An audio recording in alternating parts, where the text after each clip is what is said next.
What's up everybody, it's your boy, I'm Mitch, also formerly known as Charming Man 93. So those of you who say to yourselves, that guy looks really familiar and he also sounds familiar and his autistic behaviour is also very familiar.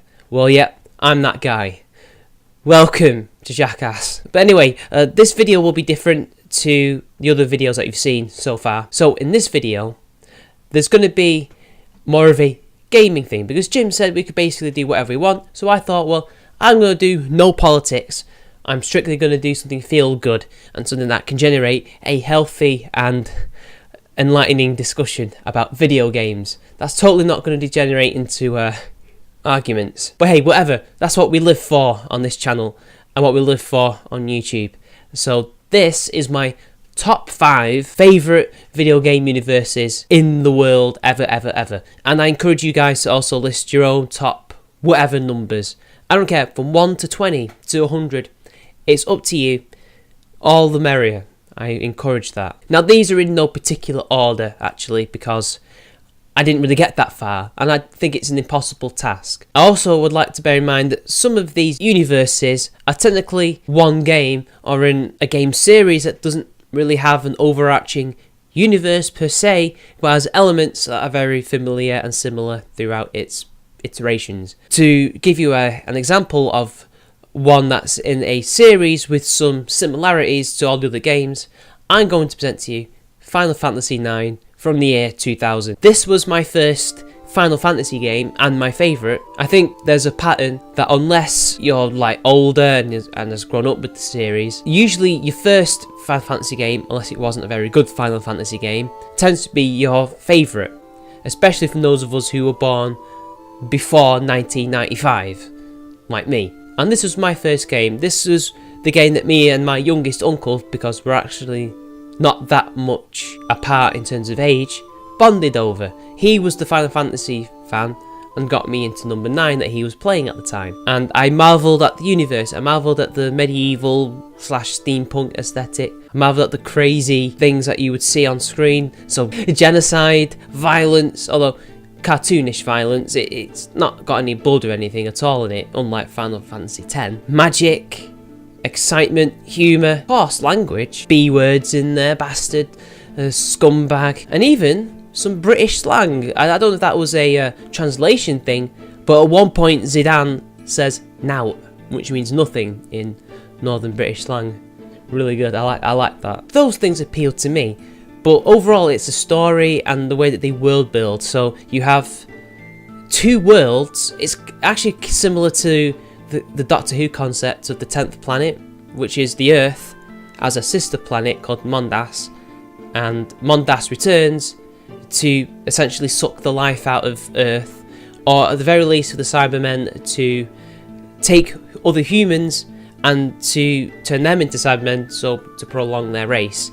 It depends on what episode you watch and the lore and stuff, but it's a similar plot device to that. I guess that's a spoiler, but it's 20 years old nearly. Then you have a crystal, which is a theme from really Final Fantasy VII as well.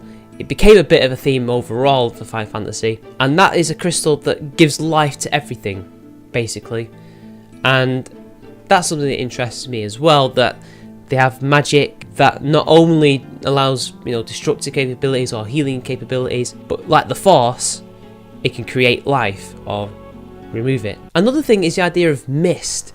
Now in Final Fantasy IX, there is a thing called mist. Now it is literally a mist, but it's mist that has unusual magical properties. It's something that's dangerous.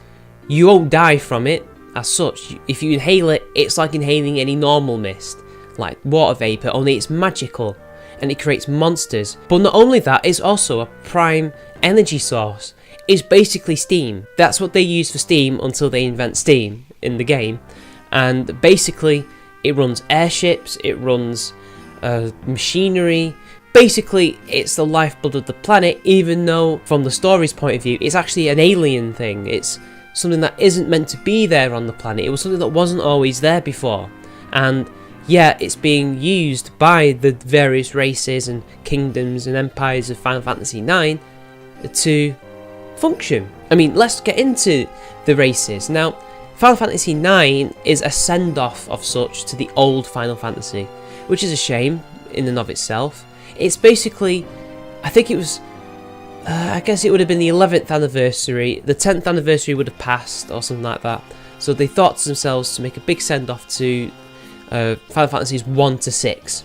So there's a lot of references in the music and in the races and the look of the game, and that's what appeals to me the most. So you'll have non-playable peripheral races. So you'll have red mages, which I think are a thing now in the series. They may have been a thing in previous iterations of the game, but I didn't see it in number 6, which is the oldest game that I have played other than 1, but 1 just has the 4 basic classes. You have this thing, which frightens the life out of me, because it's just this big gawking hippo head. Bird people, Burmesians or Burmekians, I can never pronounce the name because there's no voice acting.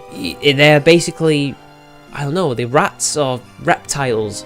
I can't quite tell. I think they're rodents. I think they're meant to be a bipedal rodent race, but they're a very proud and warrior type race. They're like knights, they're dragon knights, that's what they call them. You have your typical humans, you have 2 major kingdoms plus all these little villages and towns that you go to and principalities. You have Alexandria, which is the, well, I hesitate to call it the enemy, as the real enemy is somebody using them behind the scenes, and he isn't even human technically, although he is kind of considered human. They're the second biggest power in the Final Fantasy world. The world is known as Gaia. They are your typical medieval, kind of Renaissance type kingdom. They're kind of on the transitional period of that, you could say, for a steampunk game. And it's led by a queen. And it has, funnily enough, an integrated army. You have the Knights of Pluto, which are the men, led by one of the main characters, Steiner, and then you have the other knights, which name escapes me, led by Beatrix, who are the female core of the army. And although it's segregated, at the very least women can fight, and they're actually considered the better fighters in the Alexandrian army. In fact, I think at one point Steiner says that men aren't taken seriously in Alexandria. Sounds familiar, doesn't it? Maybe it was a reference to the West, I don't know. But then you have the biggest power, the most advanced power, Lindblum, and they're actually related to each other, but I don't want to get into that. And they're the ones who are pushing the world forward in technology and culture. It's an empire that is also home to bustling metropolis, where people go over to do all sorts of things, you know, be actors and inventors and pilots and soldiers and things like that. But then you'll have something like Treno, which is basically, I guess it would be like a historical Athens or something, or a very aristocratic city, yet really has a seedy underbelly. That's the actual city, but it has the image of being the city of nobles, when it actually really isn't. I guess it's Monaco, but if Monaco was a shithole. Going on from that, those are the human races. You now have people like Zidane and Kuja, who are from another planet, the sister planet. Although they are technically human, they're actually not, because they've got tails. And what's interesting about their race is that they're born as basically blank slates. And then we have black mages. Now, there's 2 types of black mages. There's the mass-produced, cloned black mages, made by the Alexandrian army. And then there's the actual black mages. Now, maybe they are actually similar. Maybe they are the same from what I can't remember, but they've broken off from that and formed their own society. And that's basically what VV comes from, or meets anyway. And they're actually good guys, but also bad guys. And they actually perform a very important role in the plot about what it means to exist. There's just so many different types of people and races in this game. Things that, you know, that aren't really important to the story or anything, but just helps invest you into the world. It makes you love it even more. I just can't get into it. I'd be here for too long. So there's that, and then there's the steampunk elements and the medieval elements and the look of it, how it's got a bit of a Renaissance-y, steampunky thing, but it's also high fantasy, medieval. Number 2, Mass Effect. And I'm not talking about the new one. I'm talking about the first 3, because number 3 is a decent game up till near the end, although it has its major flaws. What I like about this is it obviously has massive influences from other places, but at least it tries to do something different with those influences, and I like that. So basically, in this universe, Humanity is in the stars. By a chance discovery on Mars, we have found technology that has basically propelled us 200 to about 500 years from where we should be in the year 21 something. And basically, we've become this highly advanced race, and as we're going around colonising the local star systems, we've run into another human race, Garrus Vakarian's race, the Turians, and we have a war. We don't lose the war, in fact we almost win it after we started off losing, and then the Galactic Council arrives and ends the war, and we basically become part of the Milky Way European Union, essentially. And what I like about this is that, basically I like how it's grounded in reality and it takes influence from real life. So not only is it taking influences from sci-fi, so Blade Runner or Dune or Star Wars or Star Trek, things like that, but it's also taking inspiration from real life. So the fact that there's a galactic council that runs the whole galaxy technically, even though all the other countries are independent, is very interesting, because that helps keeps the balance of power, and it also stops people from killing each other. Now, unlike the EU, you can actually leave it without any fuss. Now see, unlike the EU, they don't care if you leave. They don't care. If you want to leave, you can leave. As one race did, who actually, I don't think there's any good members of that race at all. But what I also like is that it's not all rosy. It's not like Star Trek, where in the Federation everybody gets along, and even eventually they get along with the Klingons. No. Even in this so-called rosy galactic, not republic, but community, people are racist to each other. And in the Citadel, the big hub where everything happens, which is again a thing that they also took from this ruined civilization called the Protheans that the humans took from, there's ghettos, especially human ghettos, and other races as well. Races that aren't deemed to be as enlightened as, say, the big three, which is the Asari, the Turians, and the Silurians. I like the look of it. I think that it's quite an interesting visual look. It went through several changes in the beginning, and what I also like is that it's a futuristic thing, but it looks realistic. You can imagine ships looking like that in the future. You can imagine people wearing armour that Shepard wears. And another thing that I like is the idea of a race of mechanical beings called the Reapers, whose primary purpose is to create life and then destroy it. And that's what they do. If they see civilizations, if they see species becoming too powerful, too advanced, they crush it. They basically accelerate evolution and natural selection. And that's very interesting. That's a very good concept. That's one of BioWare's best concepts ever. I don't know if it's an original concept, but it's something that's just really interesting. They come around every couple thousand years and crush civilization so that others can rise up, and then they do it again. Because in their heads or programming, that's what they need to do in order to keep galactic peace, if I remember correctly. All the different races look different, act different. Although you can't play as different races, you could tell that they play differently just by your companions. So Turians are a warrior race who value law and order and code, whereas the Silurians are all about scientific advancement of the universe, and the Asari are, well, let's just say they're not far removed from Warhammer 40k Slanesh. They're kind of the glue that binds it all together, I guess. They're also an all-female race that can either breed together through... Actually, I don't know how they breed.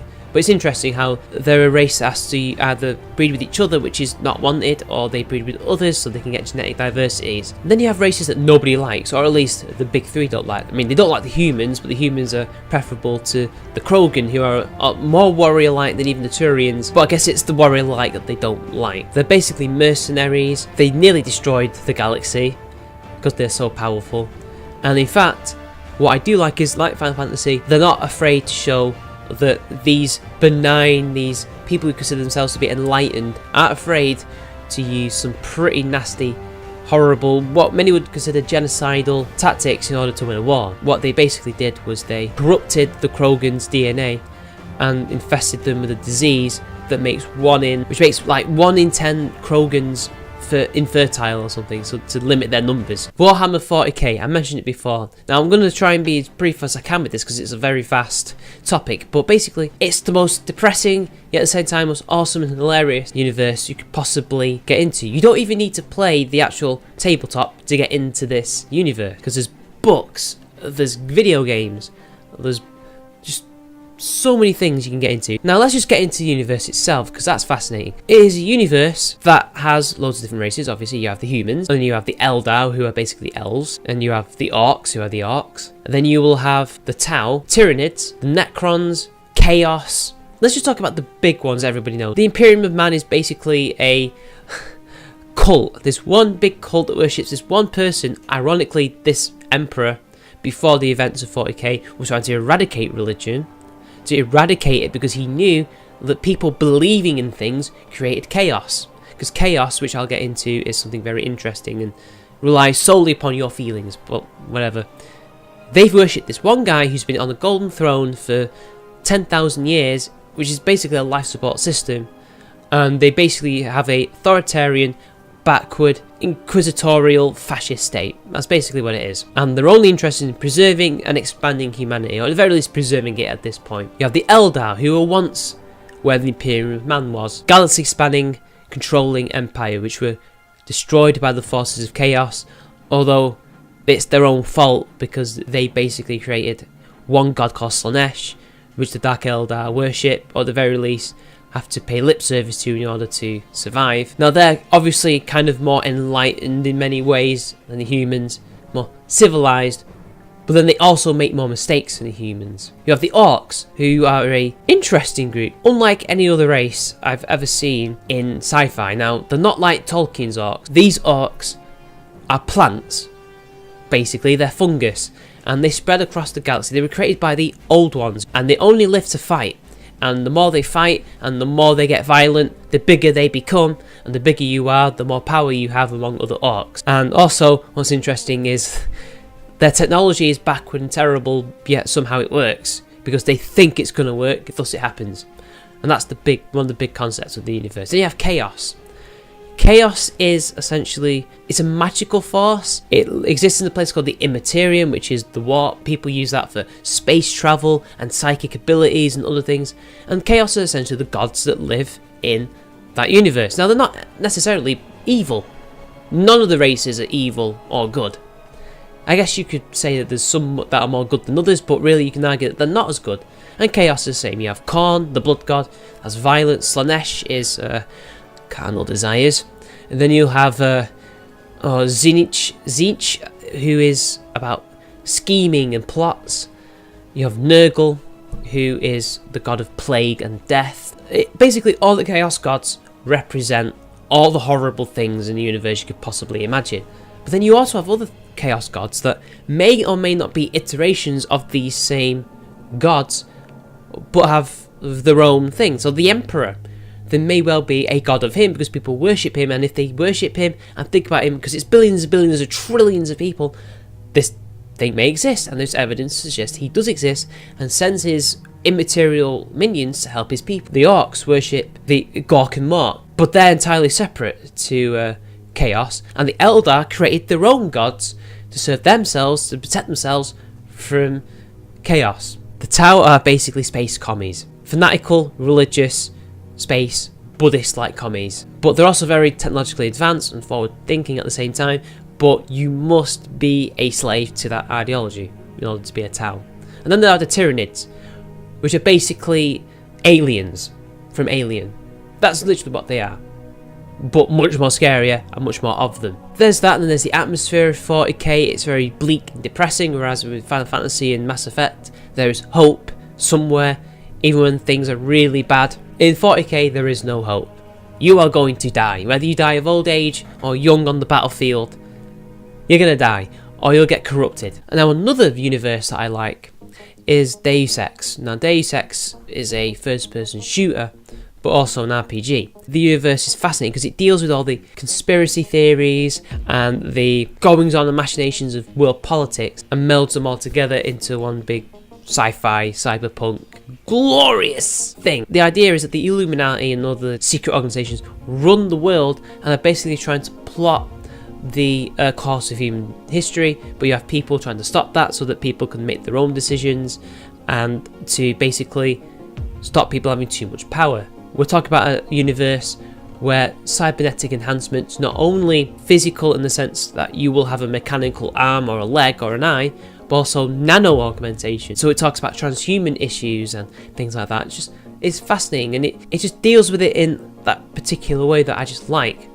And it doesn't force any of these things down your throat. They talk like normal human beings about these things, because to them these are hot button topics in their world. And what's strange enough about it is it's totally believable, because it's set not too far off in the distant future. In the third game it's the 2020s, but due to the fact that the original game was made in the 90s and that's what they thought the 2020s would be 30 years on in the future, well, it's actually 2000. But regardless, in the year 2050 that seems realistic, because we already have that technology, at least mechanical augmentations as they call it.